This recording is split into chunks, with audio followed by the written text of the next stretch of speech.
Hey guys, let's talk about how we can represent rational numbers on the number line. So I'll be using some dynamic mathematics here, another tool, so that you can understand better. Look at that. On the screen we have a number line, all right, and we have the division like say 0 here and 1 here, all right. Then you have next division 2, the next one is 3. So they basically look like whole numbers. But the question is, can I introduce another number between 0 and 1? So let's try that.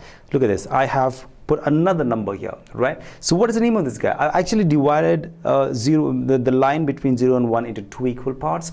And what is the name of this guy?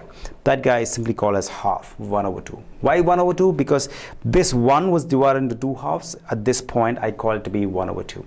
All right. If I move this guy here, it's like 2 over 2, which is again 1, nothing much. So what if I divide the line between 0 and 1 in 3 equal divisions? Look at that. I can see 3 divisions now. So what is this guy called? I call this to be 1 over 3, and the next guy is called 2 over 3, and the next guy is called 3 over 3. This is what it is. Right. Can I do more divisions now? Look at this. This is interesting about rational numbers on the number line. I can put as many numbers I want between 0 and 1. I could not do it in natural numbers. I could not do it in whole numbers or integers. In rational numbers, yes, I can introduce a lot of rational numbers between any two rational numbers.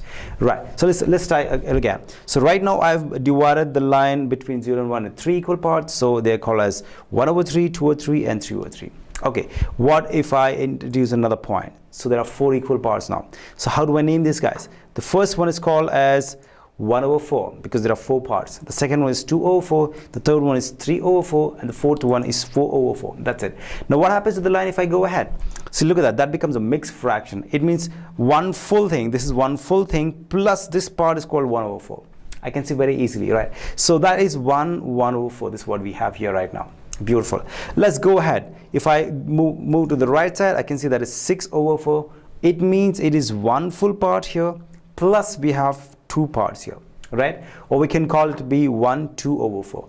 This one says the full length here, and that is 2 over 4 is nothing but these two guys. All right. So do you think we can introduce more numbers here? So we have 4 parts here, so we know that. So let's introduce another one.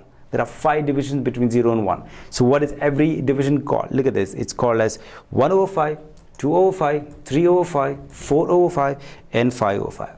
That's how it works. So we understand it very clearly. What if I introduce another one?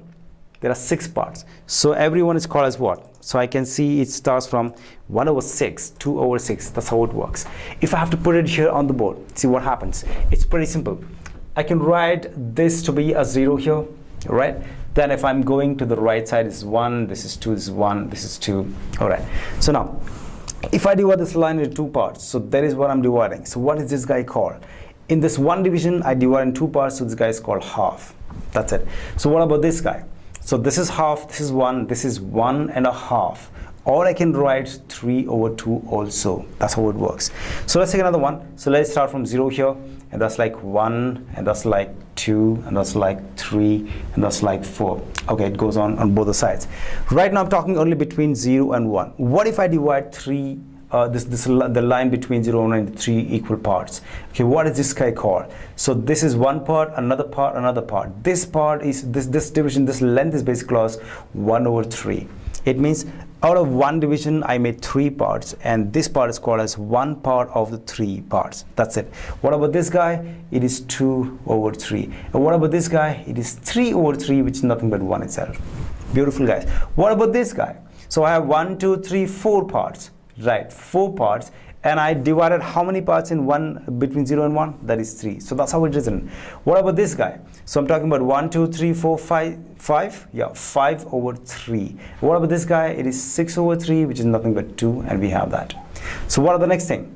Look at this. You have 1, 2, 3, 4, 5, 6, 7. So this is 7 over 3. So this 3 says how many divisions between 0 and 1? Nothing much. And this 7 says how many divisions right from 0 till here? This is 1, 2, 3, 4, 5, 6, 7. 7 over 3. What about this guy? It is 8 over 3. And the next guy, this is nothing but 9 over 3, which is nothing but 3 itself. That's how it works, guys. Very, very simple.